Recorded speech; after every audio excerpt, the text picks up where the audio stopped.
Hello everyone, hello, welcome to Advai institute.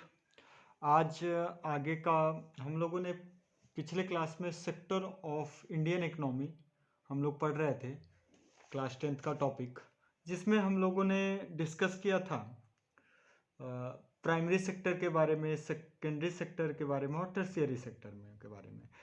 तो इन सब सेक्टरों को देखने के बाद हम लोग आगे बढ़ते हैं।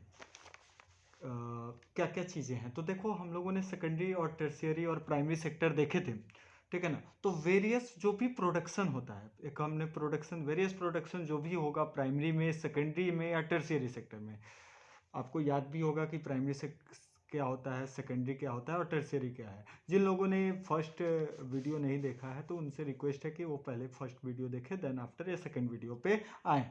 तो चलिए आज स्टार्ट करते हैं। तो various production activities in primary, secondary and tertiary sector produce a very large number of goods and services. जो भी तीनों सेक्टर में बहुत सारे लार्ज नंबर ऑफ गुड्स और सर्विसेज होता है।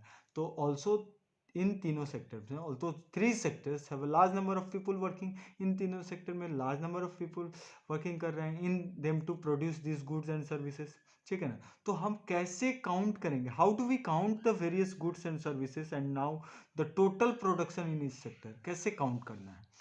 तो देखिए, to get around this problem, economist ने सजेस्ट किया इस प्रॉब्लम को, इतने ज़्यादा नंबर ऑफ पीपल काम कर रहे हैं, इतने ज़्यादा नंबर ऑफ प्रोड्यूस हो रहा है गुड्स एंड सर्विसेज, तो उसको ओवरकम करने के लिए इकोनॉमिस्ट ने सजेस्ट किया values of goods and services should be use rather than adding of the actual number.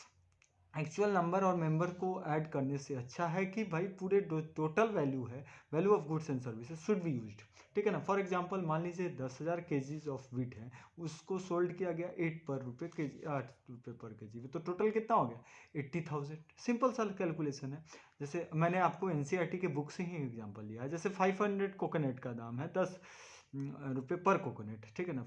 तो इस तरह से कितना हो जाएगा 50,000 हो जाएगा। तो ये जो चीज़ें हैं, similarly value of goods and services of the three sector are calculated and then add up.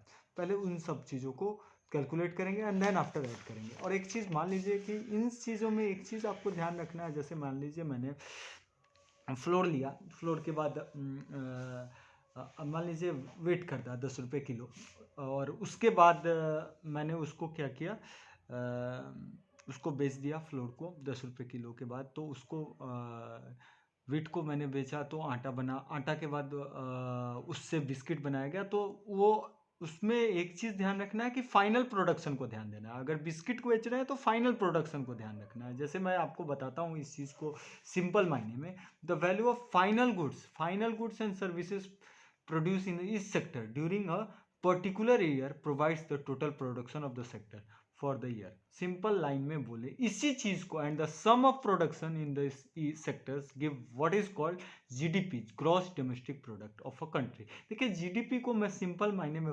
बताऊं, it is the total value of all final goods, जितने भी फाइनल गुड्स हैं एंड सर्विसेज है प्रोड्यूस हो रहा है during a particular year in a country. जैसे मैं मान लो कि फाइनल प्रोडक्ट, जैसे मान लीजिए मैंने गेहूं से आटा बनाया, फिर आटा से मैंने बिस्किट अगर तैयार किया है पैकिंग वगैरह लेकर, तो लास्ट वाला जो फाइनल प्रोडक्ट है उसको हम लोग देखेंगे। ये नहीं कि तीनों को देख लेंगे, समझ रहे हैं।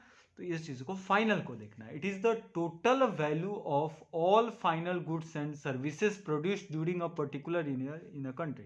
It is the value of all final goods, वही चीज़ मैंने 2 बार लिख दिया, services and produce with in a country during a particular year, उसी को जीडीपी बोलते हैं। जीडीपी का फुल फॉर्म होता है gross domestic product. Now GDP shows how a big economy is.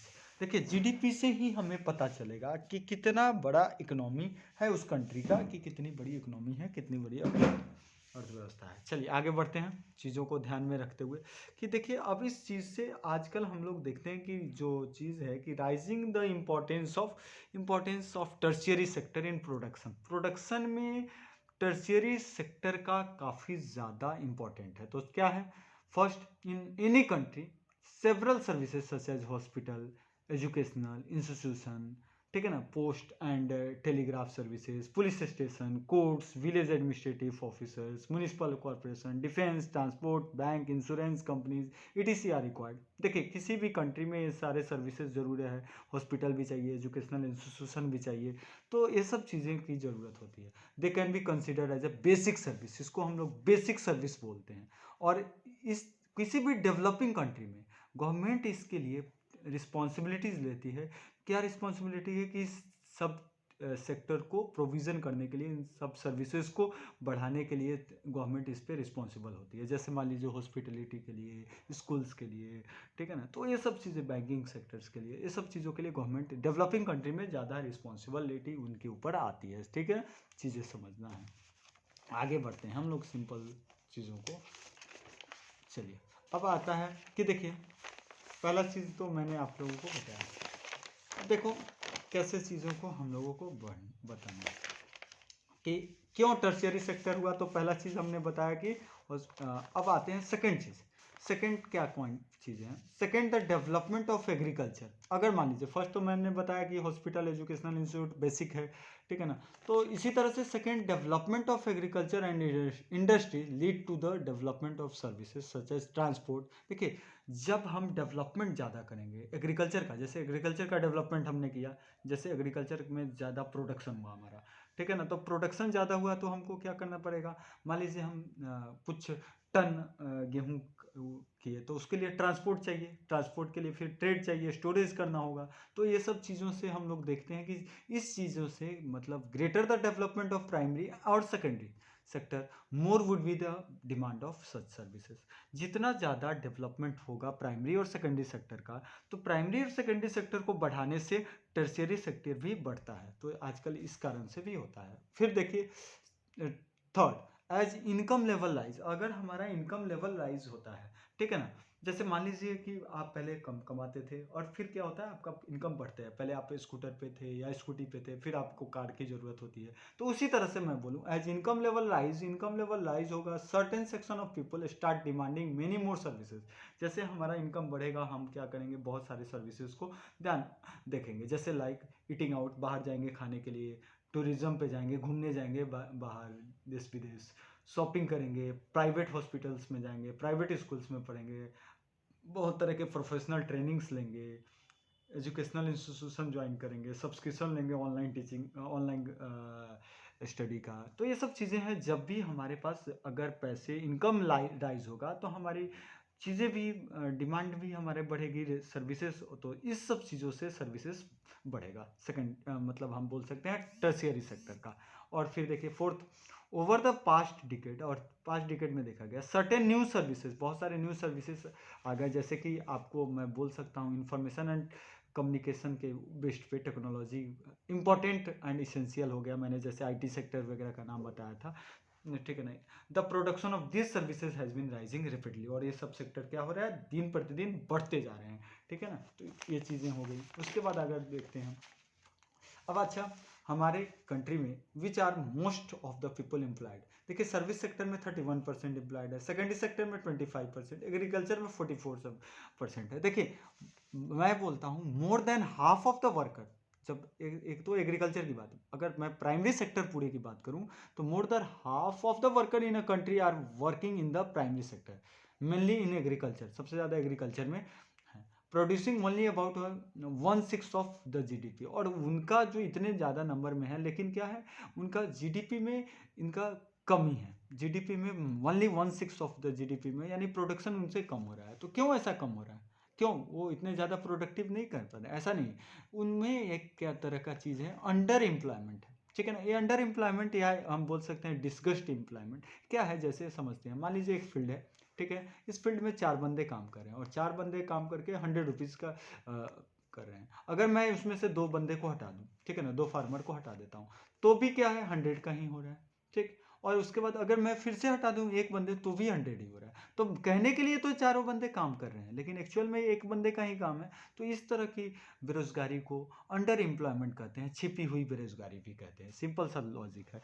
यानी कहने का मतलब कि इन दिस कॉन्ट्रैक्ट, और ये ज़्यादा देखो प्राइमरी सेक्टर में ही, एग्रीकल्चर में ही ज़्यादा ऐसा देखने को मिलता है। सेकेंडरी एंड टर्शियरी सेक्टर में क्या है, produce the rest of the produce, मतलब हम कह सकते हैं कि employ less about half of the people. अगर मैं बोलूँ कि मान लीजिए सिंपल मायने में मैं बोलूँ कि एग्रीकल्चर में जो वर्कर हैं क्या वो उतना ज़्यादा प्रोड्यूस नहीं करें, ऐसा नहीं है। वो क्या है कि उनमें क्या है, व्हाट इट मीन्स, इसका मतलब ये है कि more people in agriculture than it's necessary, जितनी ज़रूरत है उससे ज़्यादा पीपल उस पर काम करें। So even if you more a few people out, अगर उसमें से कुछ पीपल हम निकाल भी दें तो क्या हो जाएगा, production will not affected, production में कोई इफेक्टेड नहीं होगा। In other words, worker in agriculture sector are under employed. इसको मैं बोल सकता हूँ कि अंडर एम्प्लॉयड है या डिस्कस्ड एम्प्लॉयमेंट है। ये चीज़ें आपको समझ में आनी चाहिए। अब आगे बात करते हैं दिस, अब इसी चीज़ को द काइंड ऑफ अनएम्प्लॉयमेंट, इस तरह के एम्प्लॉयमेंट को हिडन एम्प्लॉयमेंट कहते हैं, छिपी हुई बेरोजगारी। In contract to someone who does not have a job. देखिए जैसे मान लीजिए अगर इसके बजाय मैं कहता हूँ जिसके पास जॉब नहीं है, वो तो क्लियरली विजिबल होता है कि वो अनएम्प्लॉयड है, ठीक है ना। तो इस तरह में इसमें क्या होता है कि लगे रहता है कि हाँ सारे लोग काम कर रहे हैं, लेकिन एक्चुअल में वो क्या है, डिस्कस्ड एम्प्लॉयमेंट है। अब इसके बाद हम लोग बात करेंगे how to create more employment, इसको हम लोग नेक्स्ट वीडियो में देखेंगे। आज आप लोग का क्वेश्चन है कि क्या फुल फॉर्म आपको बताना है यूएनडीपी का और एचडीआई का। एचडीआई का फुल फॉर्म क्या होता है और यूएनडीपी का फुल फॉर्म क्या होता है, जो कि हम लोग डेवलपमेंट चैप्टर में, इससे पहले वाले चैप्टर में देखे भी होंगे, ठीक है। आज इतना ही। और हाँ, एक और फुल फॉर्म, 3 फुल फॉर्म आप लोगों को बताना है। जीएनपी, जैसे मैंने जीडीपी का फुल फॉर्म बताया, ग्रॉस डोमेस्टिक प्रोडक्ट, उसी तरह से आपको बताना है जीएनपी का फुल फॉर्म, एचडीआई का और यूएनडीपी का, ठीक है। थैंक यू, आज के लिए इतना ही। Thank you very much. और आप लोगों से रिक्वेस्ट है कि आप लोग इन चीज़ों को, हमारे अद्वैत फैमिली को और ज़्यादा बड़ा कीजिए, सब्सक्राइब कीजिए, लाइक सब्सक्राइब करना ना भूलें।